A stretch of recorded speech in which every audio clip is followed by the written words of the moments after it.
नाम के एक छोटे से गांव में मोहन नाम का एक गरीब लड़का रहता था। उसके परिवार में उसके साथ उसके बूढ़े माता पिता रहते थे। सोहन का परिवार बहुत ही गरीब था। उनके पास ना तो कोई जमीन थी, नहीं खाने के लिए कोई साधन था।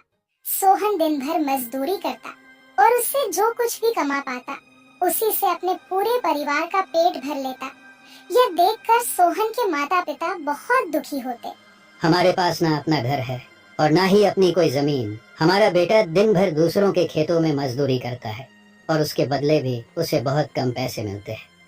हम दोनों अपने बेटे पर बोझ बन रहे हैं। परेशान मत हो रीमा, हमारा बेटा बहुत मेहनती है, भगवान सब देख रहा है। सोहन ने कभी किसी के साथ गलत नहीं किया, वह ईमानदारी से मेहनत करता है। उसने बचपन से बहुत परेशानियां देखी हैं, पर उसने कभी हार नहीं मानी। एक दिन हमारा बेटा भी बहुत धन कमाएगा और उसकी सारी परेशानियां दूर हो जाएंगी। सोहन हमेशा सोचता था कि आज भले ही उसकी किस्मत उसका साथ ना दे रही हो, पर उसे यकीन था कि अगर वह मेहनत करता रहेगा तो एक दिन उसका भाग्य भी बदलेगा और उसकी सारी परेशानियां खत्म हो जाएंगी। एक दिन सोहन लालाराम जमींदार के खेत पर काम कर रहा था। लालाराम पास के एक पेड़ के नीचे बैठा था। सोहन अपने काम में लगा हुआ था। तभी उसने देखा कि लालाराम बहुत ही उदास है और गहरी चिंता में डूबा हुआ है। लालाराम को उदास देख मोहन तुरंत लालाराम के पास गया और बोला, क्या हुआ मालिक, आप बहुत उदास लग रहे हैं। मुझे ऐसा लग रहा है जैसे आप किसी गहरी चिंता में हैं। कुछ हुआ है? मुझे बताइए, क्या पता मैं आपकी कोई सहायता कर सकूं। सोहन की बात सुनकर लालाराम को गुस्सा आ गया और वह सोहन से गुस्से में बोला, अरे तू मेरी क्या सहायता करेगा? तू खुद अपनी सहायता कर सकता है क्या?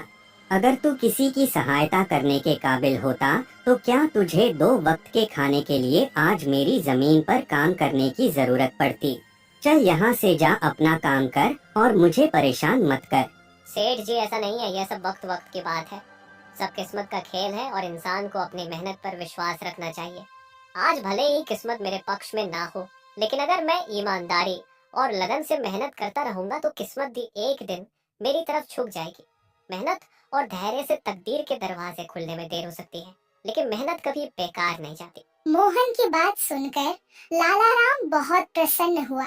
अरे सोहन, तेरे विचार तो बहुत अच्छे हैं। तेरी बातें सुनकर मन को एक सुकून सा मिला है। इतनी परेशानियों में भी तू अपनी जिंदगी खुश होकर काट रहा है। सेठ जी, यह सब मेरे पिता की सीख है। जब भी मैं किसी चीज के लिए अपने पिता से जिद करता था तो मेरे पिता हमेशा मुझे यही समझाते थे, बेटा सोहन, हमारे पास इतना धन नहीं है कि मैं तेरी हर इच्छा पूरी कर सकूं, लेकिन एक बात हमेशा याद रखना, जिंदगी भी मौसम की तरह होती है। कभी यह धूप की तरह खुशियों से भरी होती है, कभी ठंड की तरह कठिनाइयां लाती है और कभी बारिश की तरह परेशानियां आती है। लेकिन जैसे हर मौसम बीत जाता है वैसे ही जिंदगी के मुश्किल हालात भी गुजर जाते हैं। बस धैर्य और हिम्मत बनाए रखना जरूरी है, क्योंकि एक दिन सब कुछ ठीक हो ही जाता है। अरे वाह, लगता है तेरे पिता बहुत ही नेक इंसान है। किसी दिन मैं भी उनसे जरूर मिलूंगा। मालिक, क्या हुआ है? आप एक बार मुझे साफ साफ बताइए, क्या पता आपकी परेशानी का कोई हल मिल ही जाए। अरे सोहन, मैं एक बहुत बड़ी परेशानी में फंस गया हूँ। मुझे अपनी परेशानी का कोई भी हल नजर नहीं आ रहा है। सेठ जी, एक बार मुझे बताइए तो क्या पता आपकी परेशानी का कोई हल निकल ही जाए। सोहन, हमारे गांव में मेरे पिता की एक पुश्तैनी जमीन थी जो काफी पीढ़ियों से हमारे पास थी। उस पर मेरा और मेरे भाई का हक है, पर हमारे गांव के ही 2 बाप बेटों ने उस पर कब्जा कर लिया है। मैं पुलिस थाने में केस दर्ज कराने की सोच रहा था, लेकिन गांव के बहुत बड़े बड़े लोग उनके साथ हैं। मैं कितनी भी कोशिश कर लूं, लेकिन मैं उन लोगों का कुछ नहीं बिगड़ पाऊंगा। अब तो उन लोगों ने उस जमीन पर खेती भी शुरू कर दी। मेरे पिता की पुश्तैनी जमीन मेरे हाथों से छीनी जा रही है, इसलिए मैं बहुत परेशान हूँ। मुझे समझ नहीं आ रहा मैं अब क्या करूँ। आप सही कह रहे हैं सेठ जी, अगर आप कानून का सहारा लेकर भी अपनी जमीन को वापस लेने की कोशिश करेंगे तो भी आप उनका कुछ नहीं कर पाएंगे। हाँ सोहन, अब तू ही बता, मैं अब क्या करूँ? मैं तो सोच सोच कर परेशान हो गया हूँ। मेरी पुश्तैनी जमीन छीनी जा रही है और मैं कुछ भी नहीं कर पा रहा। सोहन ने कुछ देर सोचा और कहा, मालिक, आप चिंता मत कीजिए, हर परेशानी का कोई ना कोई हल जरूर होता है। अगर आप चाहे तो एक तरीका है जिससे आप अपनी जमीन वापस पा सकते हैं। अगर ऐसा कोई तरीका है तो जल्दी बताओ सोहन, वह क्या तरीका है? सोहन ने लाला राम को अपनी सारी तरकीब पूरी तरह समझा दी। तरकीब सुनकर लाला राम मोहन से कहता है, अरे वाह सोहन, तू तो बहुत समझदार है। तूने तो बहुत अच्छी तरकीब बताई है। ऐसे तो मेरी जमीन मुझे जरूर मिल जाएगी। मैं तुझसे वादा करता हूँ, अगर तेरी यह योजना सफल हुई तो मैं अपनी जमीन का एक हिस्सा तेरे नाम कर दूंगा। अरे मालिक, आप ऐसा क्यों कह रहे हैं? आप मेरे मालिक हैं। आपकी वजह से मुझे अपने घर के लिए 2 वक्त का खाना मिल जाता है। आपकी मदद करना तो मेरा फर्ज है। मुझे आपकी जमीन नहीं चाहिए, ठीक है? सोहन, तुम बहुत नेक इंसान हो। कल से तुम इस काम पर लग जाओ। सोहन फिर से खेत में अपने काम पर लग जाता है। अगले दिन सोहन जगत और विनोद नाम के उन बाप बेटों के पास पहुंच जाता है जिन्होंने लाला राम की जमीन पर कब्जा कर रखा था। नमस्कार सेठ जी, मैं यहाँ से गुजर रहा था तो पास के लोगों ने बताया कि आपके यहाँ काम के लिए मजदूर की जरूरत है। क्या आपके यहाँ मुझे भी कोई काम मिल सकता है? अरे अरे, कौन हो तुम? तुमसे किसने कह दिया कि यहाँ मजदूर की जरूरत है? यहाँ किसी मजदूर की जरूरत नहीं है। सेठ जी, मैं एक मजदूर हूँ। पास ही के गांव में रहता हूँ काम की तलाश में। इधर उधर भटक रहा हूँ। हर दिन कहीं ना कहीं काम मिल जाता है। बस उसी काम को करके अपना पेट पालता। कभी खेती कर लेता हूँ तो कभी कोई मजदूरी। यह तो ठीक है, पर हमारे यहाँ फिलहाल कोई काम नहीं है। सेठ जी, मैंने तो सुना है कि आप लोग इस गांव के सबसे बड़े जमींदार हैं। आपके पास बहुत सारी जमीन है, इसलिए आपके यहाँ हमेशा मजदूरों की जरूरत रहती है। इसलिए मुझे लगा कि यहाँ मुझे कोई ना कोई काम जरूर मिल जाएगा। अरे भाई, मैंने कहा ना, यहाँ किसी भी मजदूर की जरूरत नहीं है। इसका मतलब लाला राम सेठ आपके बारे में सही कह रहे थे। लाला राम ने हमारे बारे में क्या कहा? अरे कुछ नहीं सेठ जी, चलिए तो मैं चलता हूँ। सेठ जी, आपके यहाँ तो कोई काम नहीं है। मैं अपने लिए कहीं और कोई काम देख लेता हूँ। सोहन वहाँ से जाने लगता है। तभी जगत विनोद ने सोहन को रोककर यह पता लगाने के लिए बोलता है कि लाला राम ने सोहन को उन लोगों के बारे में क्या बताया है। अरे भाई, इधर आओ, शायद तुम्हारे लिए हमारे पास एक काम है। सोहन तुरंत उनके पास चला गया और बोला, धन्यवाद सेठ जी, बताइए क्या काम है? आप जो भी काम बोलेंगे मैं हर काम करने के लिए तैयार हूँ।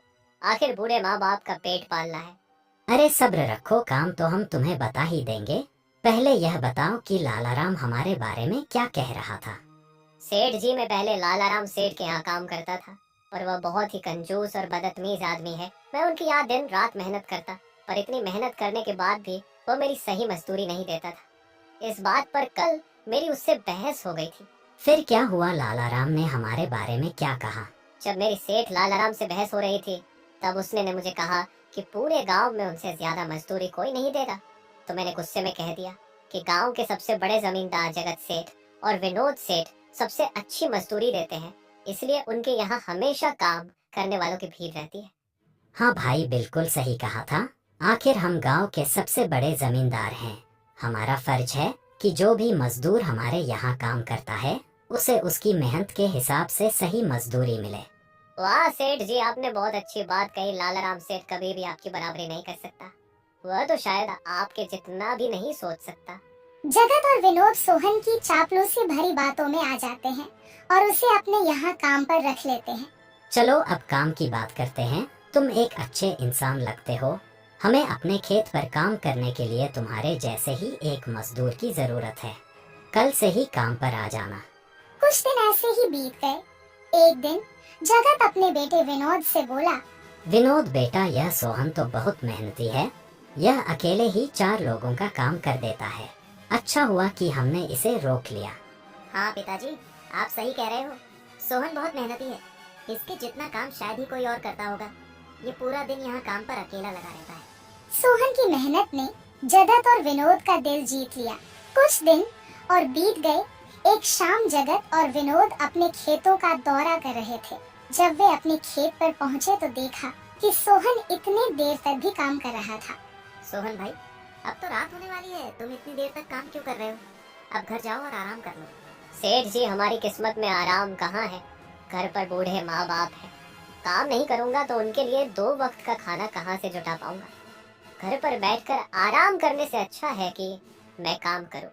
इस तरह मेरा मन भी लगा रहता है। तुम बहुत मेहनती हो सोहन, आज का काम यहीं छोड़ दो और घर जाकर आराम करो। नहीं सेठ जी, इसकी कोई जरूरत नहीं है। मैं काम करने में खुश हूँ। आप लोग जाइए, मैं ठीक हूँ। ठीक है सोहन, फिर हम जाते हैं। जब तुम्हारा मन करे काम खत्म करके अपने घर चले जाना, ठीक है। इसके बाद जगत और विनोद खेत को सोहन के भरोसे छोड़कर चले गए। अगली सुबह जब विनोद और जगत अपने खेत पर लौटे तो देखा कि वहाँ पुलिस खड़ी है। पुलिस को देखकर दोनों दौड़ते हुए आए और पूछा, क्या हुआ थानेदार साहब, आप यहाँ क्या कर रहे हैं? क्या यह जमीन तुम दोनों की है? हाँ थानेदार साहब, यह जमीन हमारी है, हमारे पास इसके कागजात भी हैं। फिर तो तुम दोनों को ले जाकर जेल में डालना ही पड़ेगा। यह क्या कह रहे हैं थानेदार साहब? हम कुछ समझे नहीं, आप क्या कहना चाह रहे हैं? अभी तुम दोनों बहुत अच्छे से समझ जाओगे। वह देखो तुम्हारी जमीन से क्या निकला है। थानेदार के कहते ही दोनों बाप बेटे जब पलट कर देखते हैं तो वहाँ उनकी जमीन में एक लाश दबी हुई थी जिसमें सिर्फ कंकाल बचा था। यह देखकर दोनों बाप बेटे डर जाते हैं। थानेदार साहब, यह किसकी लाश है और यह हमारे खेत में कहां से आ गई? अब बहाने मत बनाओ, पहले लोगों को मारो फिर उन्हें अपनी जमीन में गाड़ दो और अब कह रहे हो कि यह क्या है। नहीं थानेदार साहब, हमें नहीं पता कि यह सब क्या है। यह लाश यहाँ कैसे आई हमें कुछ नहीं पता। अब झूठ मत बोलो, अगर फांसी नहीं हुई तो कम से कम तुम दोनों को उम्र कैद की सजा तो जरूर मिलेगी। फांसी और उम्र कैद की बात सुनकर दोनों बाप बेटे डर गए और थानेदार के सामने गिड़गिड़ाने लगे। थानेदार साहब, हम इस लाश के बारे में कुछ नहीं जानते। हमें नहीं पता यह लाश किसकी है और इसे यहाँ कौन गाड़ कर चला गया। इस मामले से बचने के लिए दोनों ने कुछ तरकीब सोचनी शुरू की। तभी सोहन वहाँ आ जाता है। अरे सेठ जी, यह पुलिस यहाँ क्यों आई है? क्या हुआ है? सोहन देखो, पता नहीं कहां से हमारी जमीन में यह कंकाल आ गया है। मालिक, यह कंकाल यहाँ कहाँ से आ गया? ये तो बहुत गंभीर बात है। हाँ सोहन, पता नहीं यह कंकाल यहाँ कहां से आया है और थानेदार साहब को लगता है कि इसे हमने यहाँ मारकर गाड़ा है। अब तू ही कोई उपाय सोच जिससे हम इस परेशानी से बच सके। तीनों को आपस में खुसर फसर करते देख थानेदार ने कहा, अब कोई तरकीब मत बनाओ, तुम दोनों बाप बेटों में से कोई एक तो जरूर जेल जाएगा। अब तुम ही तय करो जेल कौन जाएगा। थानेदार साहब, थोड़ा सा समय दीजिए, हम तय कर ले कि जेल कौन जाएगा। मैं बस 5 मिनट देता हूँ, जल्दी से फैसला करो कौन जाएगा जेल। सोहन, जगत और विनोद थोड़ी दूरी पर जाकर बात करने लगे। देखो मालिक, दोनों के फंसने से अच्छा है कि कोई एक फंसे। अब सोचिए कौन जाएगा। हम दोनों में से कोई भी जेल नहीं जाना चाहता। सोहन भाई, कोई उपाय सोचो जिससे हम दोनों इस मुसीबत से बच सके। मालिक, एक बात कहूँ, इस कंकाल को देखकर ऐसा लगता है कि इसे काफी महीने पहले जमीन में दबाया गया होगा। जगत फांसी की बात सुनकर पहले ही डर गया था और सोहन की बात सुनते ही उसने फटाफट पूरी कहानी सोहन को बता दी। देखो सोहन भाई, सच कहूँ तो यह जमीन हमने कुछ महीने पहले ही लालाराम से हड़प ली थी। विनोद की बात सुनकर मोहन ऐसा दिखाने लगा जैसे उसे कुछ पता ही ना हो। क्या क्या कहा मालिक आपने? ये जमीन हड़पी थी, मुझे कुछ समझ नहीं आ रहा, जरा साफ साफ बताइए। जगत ने जमीन हड़पने की पूरी कहानी सोहन को बताई। पूरी कहानी सुनने के बाद सोहन ने कहा, मालिक, मेरे पास एक तरकीब है जिससे सांप भी मर जाएगा और लाठी भी नहीं टूटेगी। जल्दी बताओ सोहन भाई, क्या तरकीब है? तरकीब बताने से पहले मुझे यह बताइए कि आप लोगों के लिए क्या ज्यादा जरूरी है, यह जमीन या आप दोनों की जान? सोहन, इसमें पूछने वाली कौन सी बात है? हमारे लिए जमीन से ज्यादा हमारी जान प्यारी है। तो एक काम कीजिए मालिक, आप सबसे पहले जाकर थाने आर को बताइए कि यह जमीन सेठ लालाराम की है। आप उनसे बोलिए कि हमने तो कुछ महीने पहले ही यह जमीन बस काम करने के लिए उनसे ली थी, बाकी का काम मैं संभाल लूंगा। अरे सोहन, लेकिन इससे तो हमारी जमीन हमसे छिन जाएगी, फिर क्या होगा? नहीं मालिक, शायद आप मेरी तरकीब समझ नहीं पाए। जब आप थानेदार को बताएंगे कि यह जमीन सेठ लालाराम की है तो पुलिस किसे गिरफ्तार करेगी? सेठ लालाराम को। और जब लालाराम जेल चला जाएगा तब आप लोग फिर से जमीन पर कब्जा कर सकते हैं। इससे आप लोग भी जेल जाने से बच जाओगे और जमीन भी आपके ही के पास रहेगी। सोहन की तरकीब सुनकर दोनों बाप बेटे दंग रह गए। वाह सोहन भाई, तुम तो बहुत होशियार हो। आज तक तुमने हमें अपने काम से खुश किया था, अब तुम्हारी बुद्धि हमारी जान भी बचाएगी। इसके बाद तीनों थानेदार के पास गए और मोहन ने जो कुछ कहा था